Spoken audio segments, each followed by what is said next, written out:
niyo ba, itong bansa natin ngayon, walang pakialam at simpatsya sa mga OFW. Bakit? Dahil ang OFW ang pinakamalaking ambag sa Pilipinas.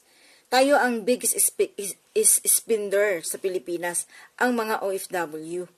Ngayon, ayaw talaga nilang pauwi ng mga OFW na andito. Marami pong nangangailangan ng amnesty dito sa Middle East. Gusto na nilang umuwi, nag-aantay lang ng amnesty, yun lang talagang hinihintay ng mga OFW na mga undocumented dito, especially yung may mga anak. Kaya lang hindi ginawa ng paraan ng gobyernong ito dahil natatakot sila na kapag nag-uwian na ang mga OFW, wala nang mangyayari.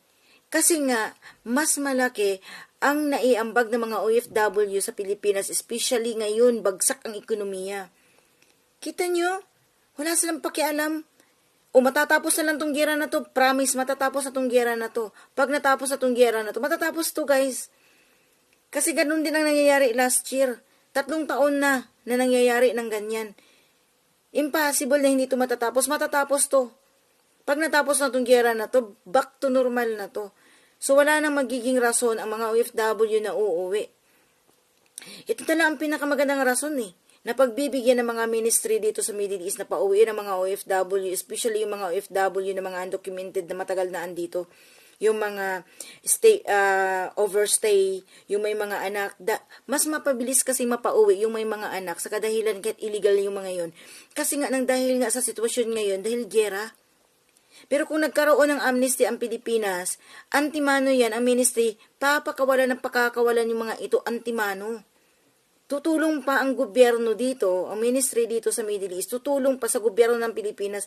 Pero tingnan nyo, ang inutil na presidente, wala siyang ginawa, hindi nag-impose at hindi sila nag-ano ng amnesty.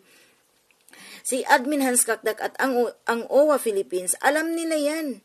Kaya nga kakuntsaba yung mga yan dun sa kagustuhan ng gobyerno ni Bongbong Marcos dahil wala na, number 1 tayong OFW na tumutulong sa ekonomiya ng ating bansa. Tayo na lang ang export nila. Makinig kayo dyan. Kayong mga OWA Philippines, wala talaga kayong mga animal kayo dyan. Kasi wala kayong puso.